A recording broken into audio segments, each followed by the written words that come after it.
Bonjour les amis, je vous écris de Thonon-les-Bains. Je suis de retour de mon pèlerinage qui s'est très bien passé et je voulais vous confier quelques lectures que j'ai faites depuis ce pèlerinage.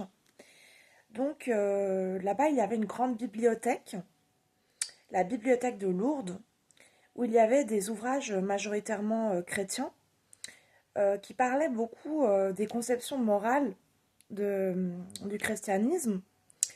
Et dans une de mes étapes de pardon, il y a eu la notion de pardonner. C'est-à-dire l'idée que dans le chemin spirituel du chrétien, quand quelqu'un vous a fait du mal, il faut essayer de lui pardonner. Parce que si vous ne le faites pas, vous gardez de la rancœur des années durant, vous gardez de la tristesse, un peu de colère aussi. Donc, une des étapes clés de ma guérison a été l'étape de pardonner. Donc j'ai lu cet excellent ouvrage de Jean Bourquette qui m'a fait réfléchir sur la notion que pardonner, ce n'est pas oublier.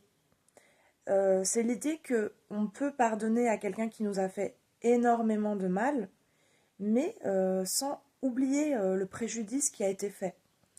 Donc pour moi, ça m'a permis de comprendre que oui, j'ai été victime de choses difficiles, comme je disais dans mes précédentes vidéos, j'ai été victime d'injustice.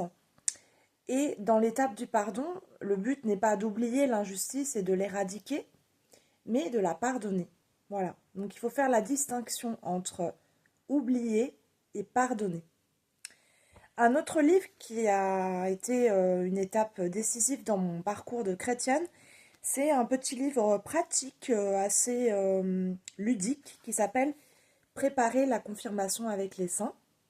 Donc là, c'est un ouvrage en fait qui tout simplement est très ludique, reprend les principes chrétiens de base pour quelqu'un qui est au début de sa foi. Enfin, au début, je vais quand même sur un sacrement de confirmation, donc c'est quand même depuis l'enfance que je suis avec Dieu, mais je veux dire, dans l'éducation spirituelle, peut-être qu'il y a encore des étapes à passer. Voilà. Donc en fait, il y a des petits exercices qui nous disent, par exemple, quelles paroles bibliques je vais appliquer dans mon quotidien. Bah, par exemple, traiter son prochain comme on aimerait être traité soi-même. Euh, des saints que l'on aime bien, qui nous inspirent dans la vie spirituelle. Bah, moi, il y a Sainte Rita, notamment, il y a Sainte Thérèse d'Avila, Sainte Thérèse de Lisieux. Voilà. Des paroles bibliques qui ont pu être déterminantes ces dernières années, bah, l'idée que les derniers seront les premiers, donc des gens qui socialement vont être totalement discriminés par les services de sécurité, par la ville de Thonon, par nos proches qui vont être complètement marginalisés. Bah, en fait, dans leurs actes, ils ont toujours fait des choses honnêtes. Donc cette idée très profondément chrétienne que les gens en fait qui sont délaissés, dans le cœur de Dieu peuvent se retrouver les premiers. Donc ça, c'était une phrase très importante dans mon parcours. Euh, après, il y a des réflexions sur la famille, comment on se comporte dans la famille, comment on se comporte avec les amis. Bah, il y a la notion d'être attentionné, la notion d'être généreuse et de placer l'autre au centre, comme disait Emmanuel Lévinas. Le visage de l'autre est un visage de responsabilité sociale. Quand je porte assistance à l'autre, que l'autre soit quelqu'un en situation de précarité, qu'il soit un ami, qu'il soit un proche, je le place au centre et non pas par des vœux égoïstes, moi je me mets au centre. Non, non, non, je réfléchis et dans ma relation à l'autre, je replace l'autre dans la notion de partage, partage social et aussi d'équité sociale. Donc ça, c'est des principes très bibliques. Après, il y a plein de réflexions sur la douceur, sur la bonté. La bonté, il ne faut pas confondre bonté et naïveté. On peut être quelqu'un de foncièrement bon qui œuvre pour de bonnes œuvres, mais qui n'est pas pour autant une éponge à des dérives. Il faut toujours avoir cette notion de discernement. Et même dans la foi chrétienne, la notion de discernement est très très présente parce qu'on reçoit des rites, on reçoit des informations, des sacrements et on doit comprendre ces sacrements. Donc cela demande aussi une herméneutique. Voilà. Il y a des réflexions que j'ai eues pendant le pèlerinage qui m'ont beaucoup touchée, notamment sur la notion de placer le spirituel au centre au détriment du matériel, qui va souvent à l'encontre de ce que nous demande la société, parce qu'on vit dans une société très matérialiste où c'est l'argent qui prime.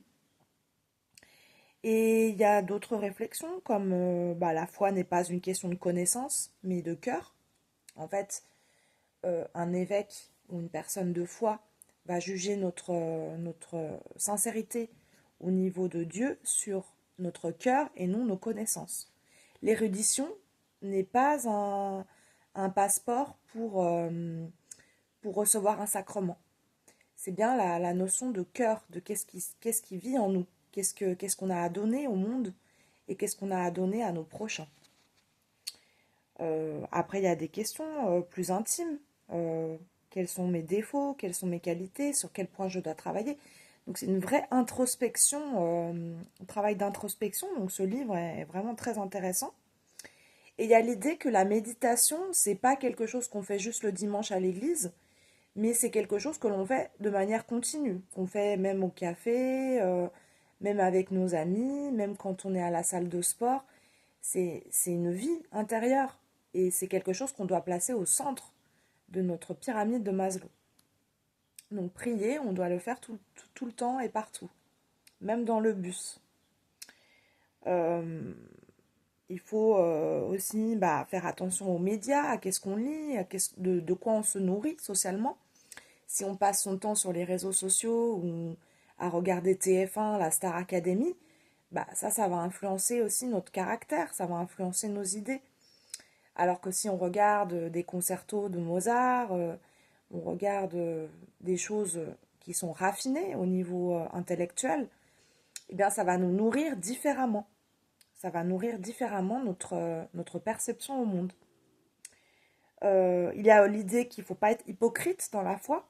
S'il y a des choses qu'on n'aime pas, il faut le dire, il faut en parler. Alors après, c'est sûr que l'Église, c'est pas le lieu parfois approprié pour parler de thèmes totalement ouverts et développés. C'est vrai que l'Église a conservé des valeurs plutôt traditionnalistes et patriarcales. Donc il y a certains sujets qui sont plus difficiles à aborder que d'autres. Mais il existe aussi une littérature de la vie conjugale, il existe une littérature du mariage, de la relation entre deux époux, entre la vie conjugale.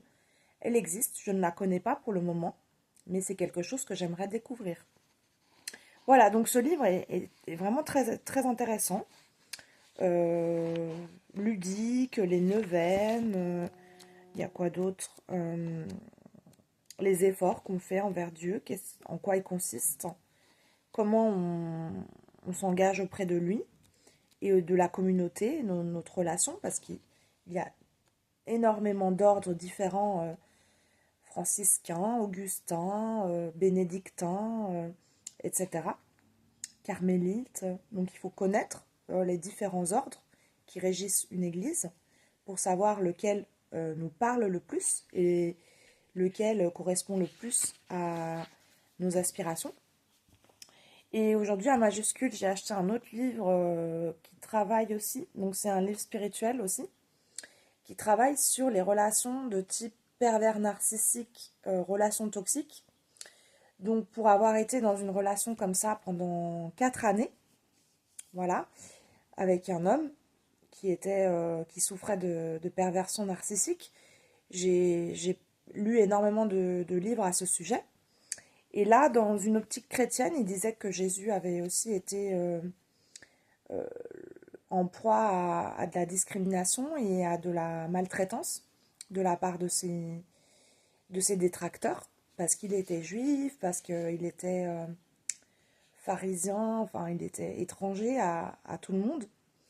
Et donc ce livre explore les mécanismes de la perversion narcissique et explique que quelqu'un qui a été victime de cela met des années à se reconstruire.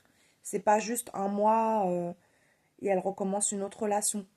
Elle met des années et des années avec de la thérapie, avec une aide spirituelle, parce que c'est des mécanismes de destruction de l'être, des mécanismes où en fait on détruit de A à Z une personne dans le but de prendre le pouvoir sur elle, et il y a un phénomène de négation de ses désirs. Donc dans la perversion narcissique, en fait on est dans la négation de l'autre. Il n'y a pas d'altérité, il n'y a pas deux personnes qui sont à égalité et qui s'aiment, mais une négation, une emprise d'une personne sur l'autre, un ascendant moral, qui fait qu'il y a une personne qui est totalement écrasée et une personne qui domine totalement. Donc ce livre de Lita Basset explique ce phénomène d'un point de vue chrétien. Comment on peut se sortir de ces phénomènes psychologiques dans une optique chrétienne. Donc il existe des solutions, il y a des groupes de parole, il y a des thérapies spécialisées, il y a plein de citations bibliques où Jésus était victime de maltraitance. Et ils expliquent comment il s'en est sorti, etc. Et en fait, il faut savoir que le pervers narcissique ne change pas. C'est impossible. On peut mettre tout l'amour du monde, on peut sortir tous les argumentaires. Le pervers narcissique le sera jusqu'à sa mort. Voilà, c'est une pathologie répertoriée dans le DSM-10 des troubles mentaux. Et c'est quelque chose qui est impossible à changer. Donc le seul moyen pour la victime de s'en sortir, c'est d'en parler, d'en témoigner, de porter plainte. Ce que j'ai fait, enfin j'ai pas porté plainte, mais j'ai déposé une main courante. Et de se reconstruire via la foi, les groupes de parole, le sport, le développement personnel, l'écriture thérapeutique, je dirais. Donc, mes livres en cela peuvent aussi renvoyer à de la thérapie. Le soutien de la famille, le soutien des proches, des amis, retrouver des passions, des buts, quelles qu'elles soient, des petites passions, jouer aux échecs, faire du shopping, faire des cours de cuisine, et surtout reprendre confiance en ses capacités. Parce que comme il y a eu cet anéantissement social, le but c'est vraiment être dans une démarche pragmatique où on fait des ateliers, on va à des conférences, on va au cinéma, on fait des choses, être dans le faire plus que dans la réflexion. Voilà. Il y a deux autres livres que je n'ai pas lus encore, mais que je vais lire. L'insolence des miracles. Donc ça, c'est un livre qui parle des gens qui font des pèlerinages dans le but de voir des changements dans leur vie. Donc ça, c'est mon cas aussi. De voir des changements drastiques, d'interpeller les politiques suite à des abus très graves qui ont été vécus. Et donc c'est tout l'imaginaire des miracles, l'imaginaire de Lourdes, l'imaginaire collectif. À quoi servent les miracles dans l'inconscient collectif. Et ça, c'est un livre plus de psychologie de type comportemental, comment garder une bonne hygiène mentale quand on vit des choses difficiles. Voilà. Donc, tous ces livres sont vraiment excellents. Et voilà, ce sont des livres plutôt chrétiens, plutôt dans une optique chrétienne. Et dans le but d'approfondir les connaissances spirituelles et dans le but de commencer une nouvelle vie. Voilà. Donc il y a un nouveau pape qui est augustinien, qui a vécu au Pérou, qui a fait des très belles choses dans sa vie. Moi j'ai fait mon pèlerinage. Voilà, il y a beaucoup de choses qui se sont passées dans ma vie. Il y a eu l'étape du pardon, le pardon aux bourreaux, aux gens qui n'étaient pas très honnêtes avec moi. Et donc maintenant, j'aimerais passer à autre chose. Donc le meilleur est à venir et je vais continuer mes lectures. Je vais chercher d'autres livres dont je parlerai dans mes vidéos, des livres de spiritualité. Merci, au revoir.